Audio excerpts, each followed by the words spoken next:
नमस्कार दोस्तों, स्वागत है आपका अपने YouTube channel electrical with cute boy पे। क्योंकि आप यूपीपीसीएल की भी सीरीज़ चलनी स्टार्ट होनी है, ठीक है।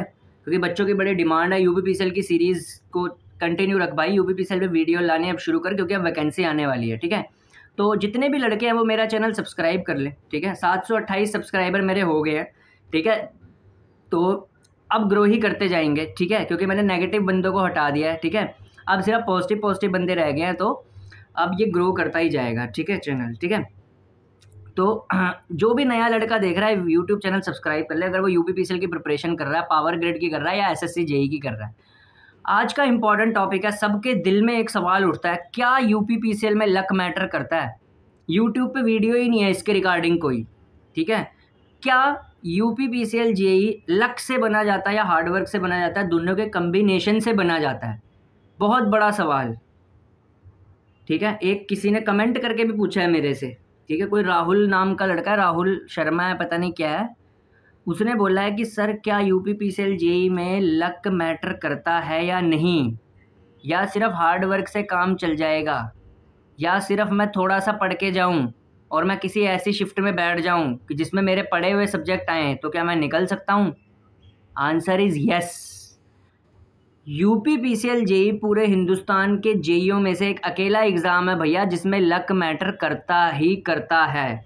इस बात को आप डिनाई नहीं कर सकते, ठीक है। मैं आपको एक प्रूफ देता हूँ। क्या होता है, यूपीपीसीएल जेई का एग्ज़ाम बहुत सारी शिफ्टों में कंडक्ट किया जाता है, 5 से 6 शिफ्टों में, ठीक है। अब आप कभी ना यूपीपीसीएल जेई के 5 शिफ्टों के ना इकट्ठे पेपर की फ़ोटोकॉपी लेके आना, आपको बहुत बड़ा मार्जिन दिखेगा डिफ़िकल्टी लेवल पे। किसी शिफ्ट का पेपर आपको बिल्कुल ही आसान मिलेगा कि यार आप सोचते हो यार ये तो कोई पढ़ के भी नहीं जाएगा ना तब भी अटेम्प्ट कर देगा।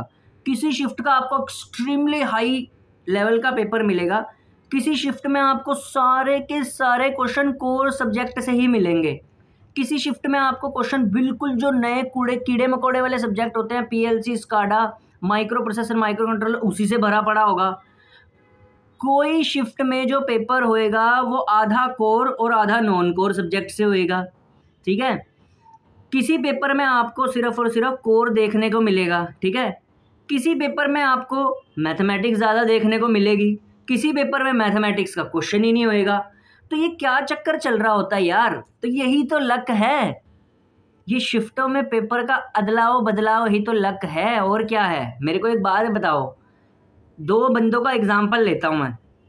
एक लड़का है, कंसेप्ट भी सारे क्लियर हैं, बड़ी शिद्दत से तैयारी करता है, ठीक है। उसका कोर सब्जेक्ट बहुत अच्छा है, ठीक है, ठीक है, कोर सब्जेक्ट बहुत अच्छा। दूसरा भी बड़ी शिद्दत से तैयारी करता है, बहुत अच्छा कैंडिडेट है, ठीक है। उसका भी कोर बहुत अच्छा है, नॉन कोर थोड़ा कम स्ट्रॉन्ग है। मान लो दोनों लड़के हैं, दोनों का कोर ए लड़का है, ए का कोर बहुत स्ट्रॉन्ग है, ठीक है, और नॉन कोर थोड़ा वीक है। बी का भी कोर बहुत स्ट्रॉन्ग है, नॉन कोर कोई थोड़ा वीक है। अब जो बी था, बी ए से पढ़ने में थोड़ा कमज़ोर था। मैंने क्या बोला, फिर से कंडीशन बता रहा हूँ।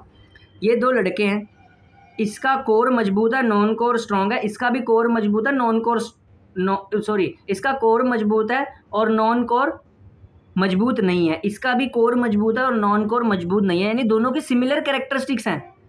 पढ़ने में थोड़ा बी जो है वो कमज़ोर है ए से, पढ़ने में बी कमज़ोर है ए से, लेकिन कैरेक्टरिस्टिक्स दोनों की सिमिलर है कि इसका भी कोर सब्जेक्ट स्ट्रॉन्ग है और नॉन कोर सब्जेक्ट स्ट्रॉन्ग नहीं है, ठीक है। इसके भी कोर सब्जेक्ट स्ट्रॉन्ग है और नॉन कोर सब्जेक्ट स्ट्रॉन्ग नहीं है। अब जैसे ही एग्ज़ाम होता है, ये सुबह की शिफ्ट में बैठता है और ये शाम की शिफ्ट में बैठता है। ये पढ़ने में कमज़ोर है इससे, लेकिन हुआ क्या, ये सुबह की शिफ्ट में बैठा, इसकी शिफ्ट में कोर आया ही नहीं। कोर दोनों का स्ट्रॉन्ग है, ये सुबह की शिफ्ट में बैठ गया, जो ज़्यादा इंटेलिजेंट था, इसके उसमें कोर का क्वेश्चन आया ही नहीं। इस लल्लू के पास, ये जो लल्लू है बी, जो पढ़ने में इससे थोड़ा कमज़ोर है, इसके पास पूरा का पूरा कोर आ गया। तो निकलेगा कौन? बल्ले बल्ले किसकी होगी? इसकी होगी, क्योंकि पेपर 2 अलग अलग सेट हुए थे। लेकिन यदि यूपीपीसीएल जेई का पेपर सिर्फ एक ही शिफ्ट में होता, मतलब सारे बच्चों का एक ही शिफ्ट में होता, तो ये दोनों यानी लल्लू और ये, ठीक है, एक ही शिफ्ट में बैठते तो ये इसको मज़ा चखा देता, लात मार के बाहर निकाल देता, ठीक है। लेकिन हुआ क्या, किस्मत ने इंटेलिजेंट बच्चे के साथ नहीं दिया, लेकिन ये लल्लू था, इसकी साथ दिया। इसको मिल जाएगा बेनिफिट। ये है यूपीपीसीएल जेईई की असली कहानी, और इस कहानी से आप वाकिफ़ हैं, बस बचना चाहते हैं इस सवाल से। अच्छे अच्छे लड़के, ब्रिलियंट कंसेप्ट वाले, मैंने यूपीपीसीएल जेईई का पेपर देने के बाद निराश आते हुए देखे हैं। और ऐसे ऐसे लड़के जिनका पढ़ने लिखने से कोई वो नहीं है, लेकिन बस उनकी किस्मत चल गई उस दिन। भैया जो पढ़ा हुआ था वहाँ से पेपर बन गया, लो जी हल्की सी नॉर्मलाइजेशन लगी, ठीक है, 105 110 नंबर आए, कहीं सिलेक्शन होने के लायक नहीं थे जी, यूपीसीएल में हो गया। ऐसा भी होता है भैया, ये बात से आप रिग्रेट ना करें। ये बी वाला मैंने बहुत अच्छा एग्जाम्पल दे दिया, फिर दे देता हूँ। 2 लड़के थे, इसका भी कोर स्ट्रॉन्ग था, नॉन कोर वीक था, इसका भी कोर स्ट्रॉन्ग था, नॉन कोर वीक था। कैरेक्टरिस्टिक्स दोनों की सेम थी, लेकिन ये पढ़ने में लल्लू था, ए इंटेलिजेंट था। दोनों का पेपर हुआ, सुबह की शिफ्ट में ए बैठा, ये शाम की शिफ्ट में बैठा। इसका कोर स्ट्रॉन्ग था, पेपर इसने जब देखा तो कोर का एक भी क्वेश्चन नहीं था, ठीक है। ये बेचारा फंस गया और इस लल्लू के हाथ पूरा का पूरा कोर लग गया, ठीक है। इस लल्लू को पावर सिस्टम मिल गया करने को, इस लल्लू को मशीन मिल गया करने को। इतना अच्छा एग्जाम्पल से कोई नहीं समझाएगा और तुम्हें रिलेटिव लग रहा होगा। इस लल्लू को मेजरमेंट मिल गया करने को, इस लल्लू को एस्टिमेशन एंड कॉस्टिंग मिल गया। ये बेचारा कहाँ फंस गया, पीएलसी स्काडा पे। इंटेलिजेंट ये इससे ज़्यादा था, ये पीएलसी स्काडा पे फंस गया, माइक्रो प्रोसेसर पे फंस गया, माइक्रो कंट्रोलर पे फंस गया, एनर्जी कंजर्वेशन में फंस गया, रिन्यूएबल सोर्सेज में फंस गया। और लल्लू होने के बावजूद ये भी ईटीआई में चला गया। यही कहानी है, असली कहानी जो चल रही है जब से शिफ्ट सिस्टम शुरू हुआ है टीसीएस के थ्रू, और ये आगे भी चलेगा, ठीक है। तो लक मैटर करता है। ये जो ईटीआई में जाने के बाद इंटरव्यू शुरू हो जाता है ना, शो ऑफ शुरू हो जाता है, मैं शो ऑफ बोलता हूँ उसको। कैसे? ईटीआई में जाने के बाद जो टॉपर होता है ना, वो कैमरा पकड़ लेता है जी, ठीक है। कैमरा पकड़ने के बाद सीधा चला जाता है। रोस्टिंग मेरा स्टाइल है और वो बेस्ट माना जाता है, उससे बेस्ट कोई नहीं है, ठीक है। चलो मैंने रोस्ट कर दिया, कोई बात नहीं, बच्चे पसंद करते हैं ऐसे, ठीक है। ईटीआई का टॉपर है, कैमरा लेके चला गया, ठीक है।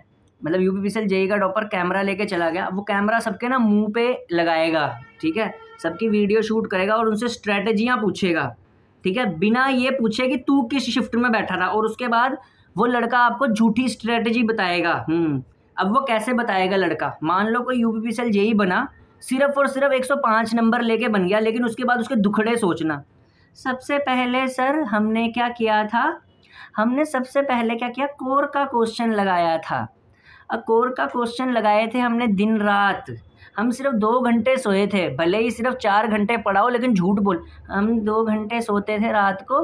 और उसके बाद क्या था, उसके बाद हम मशीन पढ़ते थे, फिर पावर सिस्टम पढ़ते थे, उसके बाद इलेक्ट्रॉनिक्स भी हमने पढ़ा, उसके बाद हमने थोड़ा बहुत जीके और करंट अफेयर पे ध्यान दिया और हमारा हो गया। ये नहीं बताएगा मेरे 105 नंबर थे, सीधा हमारा हो गया क्योंकि हम बचपन से मेहनती छात्र थे और इस वजह से हमारा, बड़ी प्यार से जैसे मैं बोल रहा हूँ ना, इस वजह से हमारा हो गया। फिर उसकी ये गाथा सुन के ना तुम्हारे आंखों में आंसू आ रहे होते हैं। उसके बाद तुम जैसे बच्चे कमेंट करते हो ऐसे, वो ये व्हाट्सएप पे ये वाली इमोजी बड़ी फेमस नहीं है, ऐसे करके ये वाली इमोजी भेज के ना, गुरुदेव हमें भी अपनी स्ट्रैटेजी। भैया जिसकी खुद स्ट्रैटेजी नहीं थी, जो खुद लक से वहाँ पे आया है, वो तुम्हें समझा रहा होता है। और ये रियलिटी है। पूरे यूट्यूब पे सिर्फ एक बंदा रियल है, वो यहाँ बैठा हुआ है। नहीं तो मजाल है 728 सब्सक्राइबर कर दे कोई, वो भी अननोन बंदा। भैया जो बाकी सारे यूट्यूब चैनल है ना, कंपैरिजन भी ऐसे देखा जाता है, वो 3-3 4-4 साल से पढ़ा रहे हैं, तब जाके उनके इतने सब्सक्राइबर हुए हैं। मैं तुम्हारे को खुद बताता हूँ, मैं तो, अगर मेरा चैनल ऑथेंटिक ना होता तो हर रोज़ मेरा कोई ना कोई एक लड़का सब्सक्राइब ना करता चैनल। तुम क्या करना, एक कोई वीडियो बनाना अपनी, ठीक है। आज कैसा कंपटीशन हो गया यूट्यूब पे, कभी तो यूट्यूब का नाम भी नहीं बच्चों को पता होता था, क्योंकि आजकल तो दुनिया ही ऑनलाइन की हो गई जब से स्मार्टफोन आए हैं। तुम खुद ना एक यूट्यूब वीडियो बनाना और उसको ना वायरल करना यूट्यूब पे। 5 व्यूज़ लाने भी मुश्किल हो जाते हैं, और आज देख लो 20-20 30-30 लाइक आ रहे हैं मेरी वीडियो पे। क्यों? ये सच्ची बात बोली है मैंने, ये रियलिटी बताई है मैंने। और आपको लगेगा कि भैया लक पे इससे बेस्ट वीडियो नहीं आती कोई, भेजना अपने दोस्तों को भी। यही होता है असली खेल जो यूपीपीसीएल में चल रहा है, ठीक है। उसके बाद ईटीआई में जाके 105 नंबर लेके लड़का ईटीआई में बैठ गया, उसका इंटरव्यू होता है। उसके बाद कई तो भाई जान, ऐसा है कि मैं ये बोल रहा हूँ जो इंटरव्यू दे रहा था, ऐसा है कि क्या है, बस आप अपने सब्जेक्ट्स पे फोकस करिए और आपका एक ना एक दिन होना ही होना है। और क्या है कि ज़्यादा फालतू का पढ़ने की कोशिश मत करिए। बताओ, यूपीपीसीएल में आता ही फालतू का है, उसको बोल दें ज़्यादा फालतू का पढ़ने का कोशिश मत करिए। और यूथ की किताब लगाइए। और भैया ये सबको पता होता है यूथ की किताब लगानी है, ये लगानी है। साथ में ये भी समझाओ उनको कि सेमेस्टर बुक भी पढ़नी पड़ती है यूपीपीसीएल जेईई के लिए, ठीक है। बस 1-2-4 लड़के ले लेंगे वो, और जिनके खुद 105-5 104 नंबर आए होते हैं उनका इंटरव्यू चल रहा होता है, ठीक है, जो लक से गया होता है वहाँ पे। हार्ड वर्क वाले का इंटरव्यू लेना चाहिए हमेशा। पहले पूछना चाहिए तो किस शिफ्ट में था, ठीक है, इंटरव्यू लेने से पहले। ना कोई शिफ्ट बताता इंटरव्यू लेने से पहले, ठीक है। बस सीधा अपने दुखड़े रोएंगे वहाँ पे, ठीक है। फिर उसके बाद वो भी झूठे, ठीक है। तो क्या था कि हमने ऐसे बोलता ना जो जिसका इंटरव्यू ले रहे होते हैं, क्या था, हमें हमारे जो सर थे जिनको हम फॉलो करते थे नेट पे, उन्होंने क्या किया, उन्होंने जो जो हमें पढ़ाया था वहीं से लगभग आया था। तो हमने क्या किया है, और मैं बताता हूँ ये सब बोलने की ना लाइनें, ये जो होता है उन्होंने हमें पढ़ाया था, ये इसके लिए बेटा इनको पैसे दिए होते हैं। क्या बोलते हैं, जो कोचिंग सेंटर वाले इनके बंदे होते हैं ना, उनको बोल के जाते हैं कि हमारे चैनल को प्रमोट करना। जबकि कोचिंग सेंटर से एक भी क्वेश्चन कॉपीड नहीं आता, सारे क्वेश्चन नहीं होते हैं, मेहनत सिर्फ बच्चे की ही होती है, ठीक है। वो जानबूझ के बोल देता है ईटीआई के अंदर क्या है जो हम ऐसे करके, क्या है जो हमारे सर ने कराया था वही एज इट इज़ जो था वो बिल्कुल आ गया था। आप भी क्या करें, जहाँ से आप पढ़ते हैं वहाँ का कंटेंट फॉलो कीजिए और अच्छे से पढ़िए, और एक ना एक दिन आपका सिलेक्शन ज़रूर हो जाएगा। ऐसा वैसा कुछ नहीं होता, लक पे मैटर करता है, हार्डवर्क पे भी मैटर करता है। 50% लक है, 50% हार्डवर्क है, ठीक है।